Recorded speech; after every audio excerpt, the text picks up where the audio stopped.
ตอนนั้นประมาณแรกๆอ้าวไอ้เทิดเฮ็ดเพียงอันนี้หุงข้าวหุงไผ่บ่ลูกบ่เลยสูตรมันอ๋อไอเดือนเติบละไรเนาะ5 เดือนเลยมีแล้วระดับ3 เดือน4 เดือนเพราะว่า5แล้ว5ละโยกขัน5มันก็อีกเดือนเดียวนึงแล้วซะว่าดอก5แล้วเอาไปเดือนยังล่ะเอาเบิดเดือนเนี่ยฮะเบิดเดือนใหญ่วันที่เท่าไหร่ครับวันนี้วันที่25เบิดเดือนนี้คือเดือนที่5เลย4 เดือนเนาะ4 เดือนปลายยังอีกถึงติ้วปลูกลงนา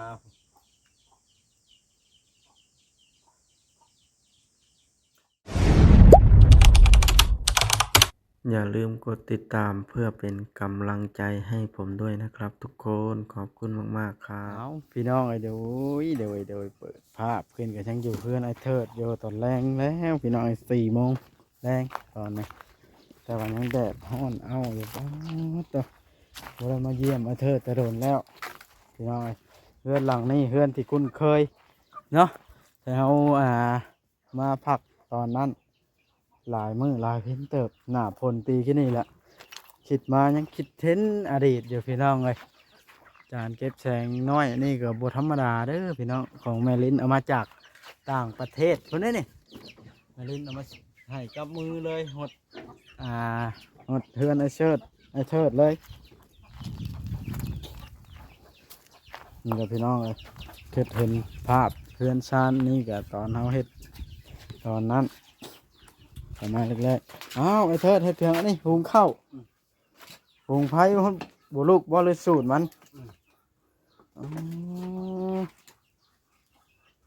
นี่พี่น้องเอ้ย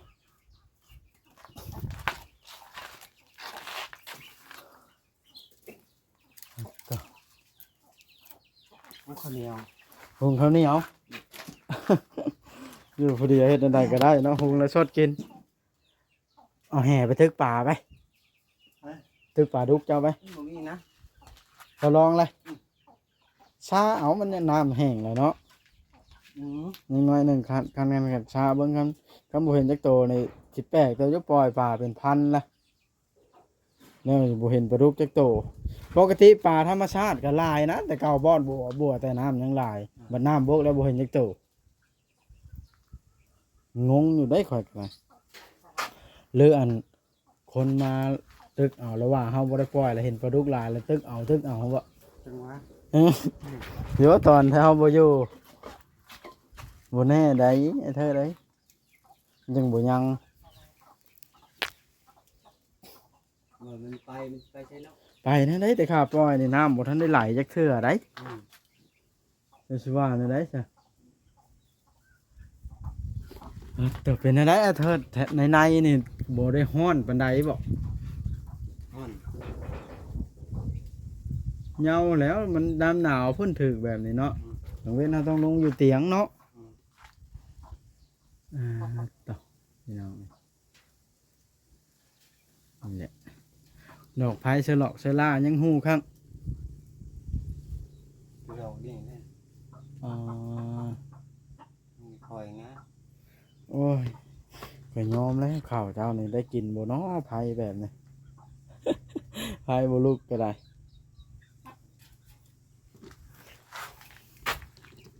สิว่าได้ได้พี่น้องเบิ่งกันประเทศเราเฮ็ดก็ได้หุงข้าวบ่อันนั้นหุงข้าวบ่ใส่น้ำเพิ่งเคยเห็นครั้งแรกเด้นี่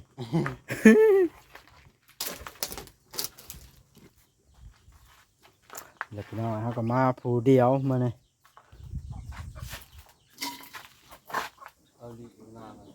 ว่าโอลิเพิ่นเมื่อแล้วเพิ่นพาสร้างไปเฮ็ดเฮือนเฮ็ดอยู่บ้านดอกมะแงวสร้างอันนิดกับสร้างอันทำดีเด้จะฮู้ว่าเพิ่นไปเที่ยวแต่ละมื้อไกลแต่เด้ตรงเงี้ยวฮู้บ่ดอกมะแงวจ้ะ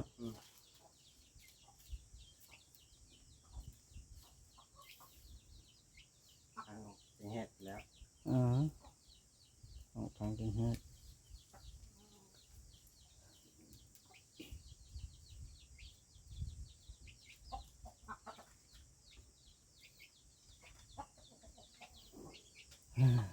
สิว่านั่นใดเนาะเทิดอยู่ผู้เดียวบาดนะ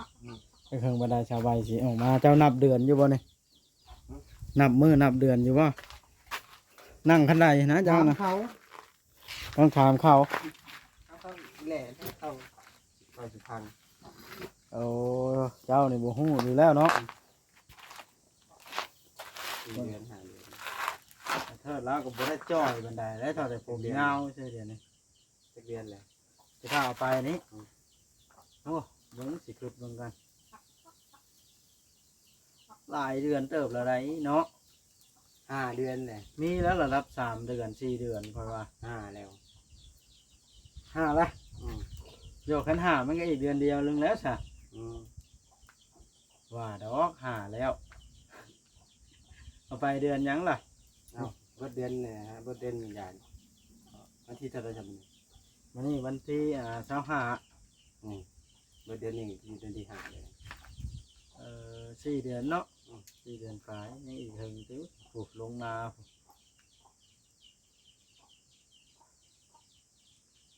เราไปหาเราบ่ได้หยังออกมาบ่เราอะ ยังไม่ มันทำบุญเจ้าในเฮ็ดเนาะ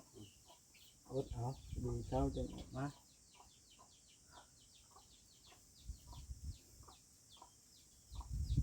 ชัวร์ไม่ได้ละมันได้เกิดได้เป็นมาดิ ลุงเราบริไปเยี่ยม เรื่องความดีเนาะเราบ่ได้ไปแล้วช่วงนี้บ่มีเวลาเนาะ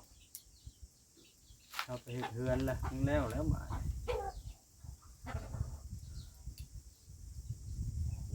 บริไปจะโดนเนี่ย จะเป็นกายไล่หรืออะไรของมึงเนาะ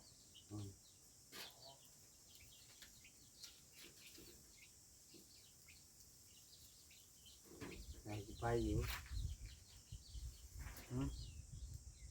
ไปอยู่มาไม่ถูกเขาอยู่บ้าน ลูกชาวแร่นะป่ะ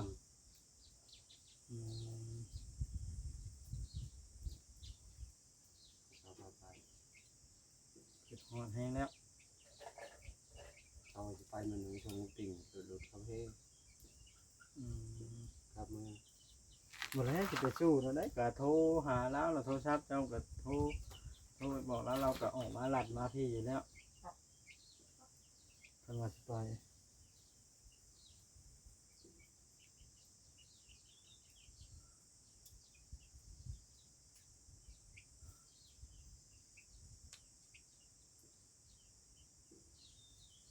ไปเห็นแล้วโดดหอมแก้มช่วยแล้ววะ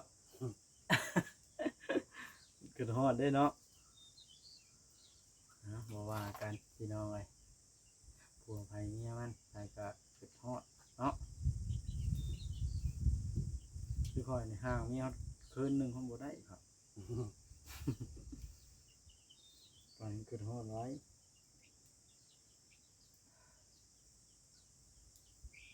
เท่ากับหาลิ้นผู้สาวทางนี้แล้วแก้เงาซะก่อนเพราะอันนั้น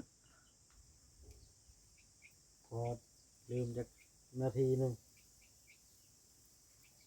หยอกสิได้เธอได้อย่าเอาลีได้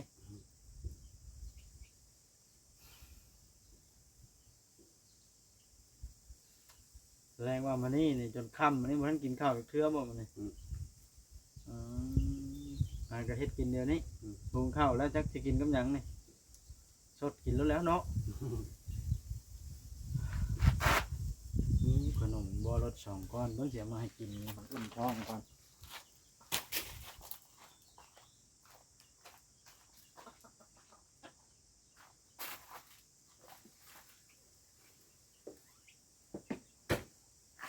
ว่าห้อนข้าวเตาอบในบัวรสกระดานมันห้อนแห้ง มันแดดเนาะ อุ่นท้องก่อนมี2 ถุงตัวนั้นประตูเรา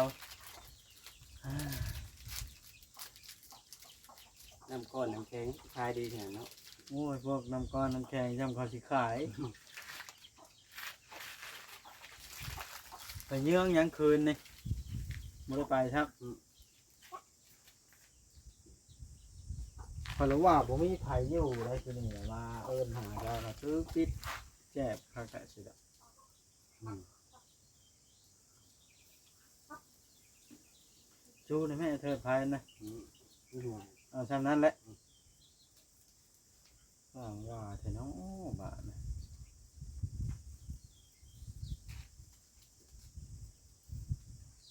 กุ้มมือเช่า คอยมั่นใจ100%ฮะ บัวซุกข่าวเจ้านะ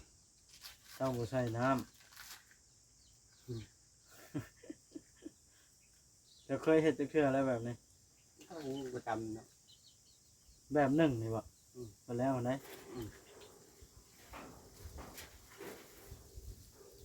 น้ำมันแล้ว ฮะ มันแล้ว เป็นใส่น้ำไหม อืม คอยบุเคยเห็ดขอยข้าวเหนียวขอยมีตัวหนึงเห็ดแบบนี้เคยเห็นแต่ข้าวเจ้า อืม ชิว่านั่นได้แหละพี่น้องเอ้ย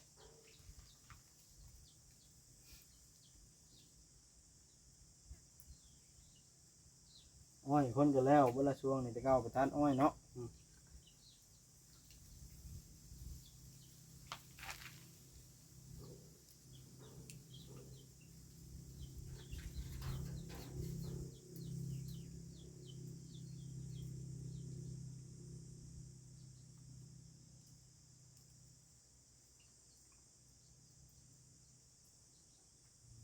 กลางคืนก็อยู่นี่ผู้เดียวฮะกลางเว้นก็อยู่นี่มีเวียกอย่างไปเนาะ อืม ไปแบบไหนย่างบ่ตัวมือนี่ นั่น อ๋อไปข้างในก็ย่าง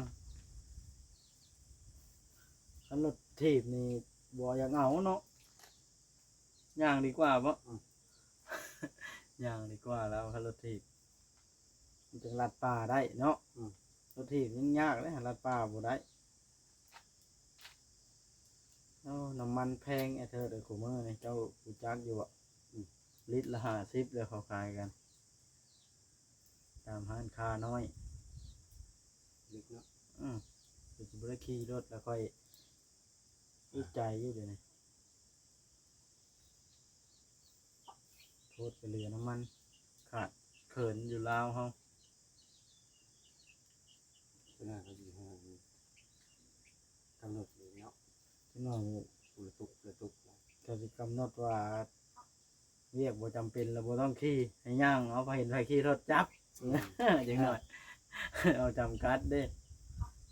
ไปเล็กน้อยเรียกบ่จำเป็นในถึกจับนะปรับใหม่มันเปลืองน้ำมันต่อไปสิออกมาตรการแบบนั้น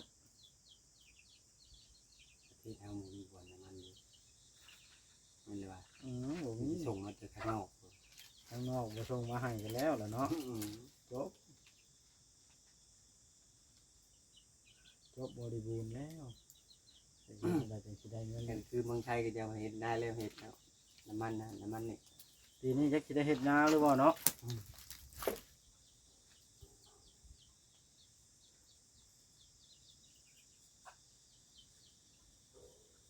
ลุงคำดีแล้วชวนอันลุงอันนิดสิดอกแล้วชวนมาอันช้อนกุ้งให้น้องเจ้าเลยข่อยจะมานี่นะ มื่อนี่นะ ข่อยมาเบิ่งแล้วมันบ่ได้เป็นตาช้อนมันบกเบิดละไปช้อนให้ขี้ตมมันเละอยู่ในแยงให้ข่อยว่า กุ้งลายเนี่ย แขว้งเอาได้บ่ตัวเช้าเอาสวิงแขว้งแกว้งนะ เป็นชาเอง เอาสวิงมาแขว้งบ่มาเช้าข่อยจะเอาสวิงมาสู้แขว้งสู้กินได้บ่ฮะเป็นบ่แขว้งแกว้งไปแกว้งมานะแล้วยังขึ้นเก็บเอายังขึ้นเก็บเอานะข่อยเห็นกับเจ้าเฮ็ดนะ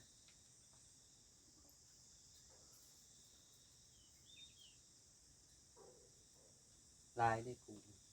พอได้กินเนาะอันนั้นเจ้าบ่เยอะมันต้มอะนะใส่ไปขาย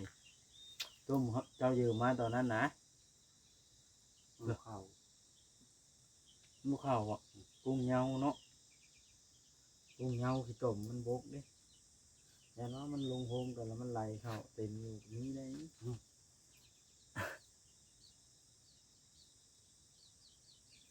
ของแบบนี้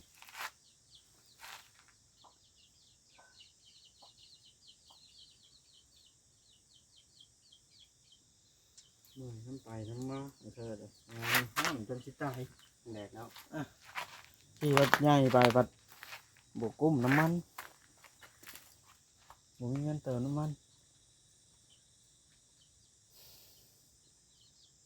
รถน้อยยังก็แห้ง เล็กน้อยยังพอแห้งแล้ว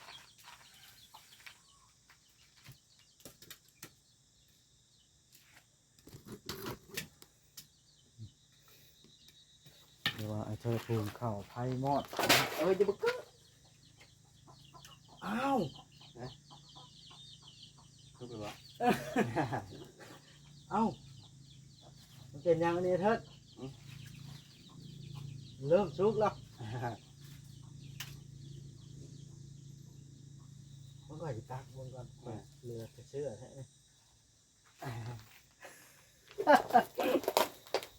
มีวิธีแท้เลย อ้าวกินไม่รู้ฮะอันนี้มันว่ามันเรียนนั่นได้นี่ลูกตัวเธอหนึ่งเนี้ย ไพ่ทำนี่เลย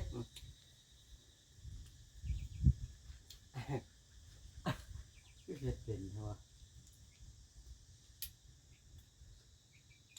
ถูกบอก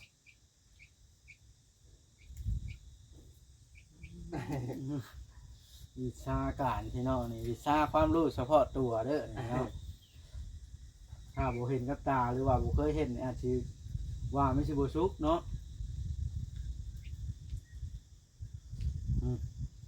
อ่อนสุกละเอียดพี่น้องแต่ว่ามันก็แบบหนึ่งแต่ว่ามันเหนียวกว่าจักหน่อยเนาะ มันทันเย็นได้เย็นเป็นแบบอันหนึ่งเนี่ย แล้วมันเย็นแท้ เลย ต้องเว้านี่บ่จำเป็นต้องมาเนาะมันมีท่านนี่เอาท่านนอนๆบ่แบบดึงเตานะได้บ่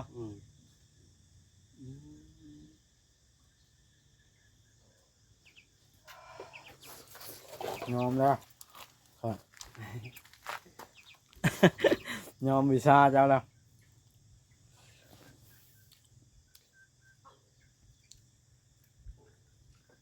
หากุ้งบานนี้มาก้อยกินกับข้าวเหนียวพี่น้องชาวตอนชาวใบย่างดอกแล้วก้อยเนาะชาวใบยังอยู่น้ำตอนนั้นนะแล้วก้อย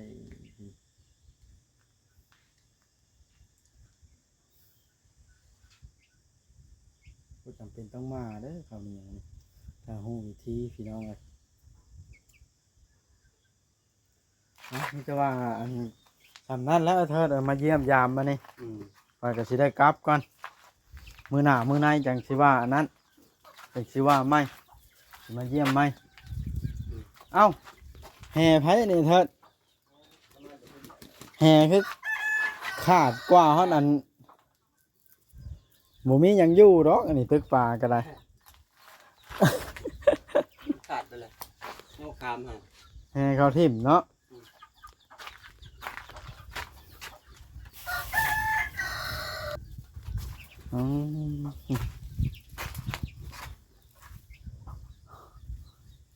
ไก่มาเพื่อนเจ้าเต็มเหยอะๆอยู่อันนี้ก็บุแม่นไก่เต้าจะโตเนาะบุได้ขึ้นจากต้มจากเทื่อบ่บุแม่นของตัวเองเราบ่ต้มเนาะนี่แหละพี่น้องคนเขาจะมองแค่ภายนอกต้องมองภายใน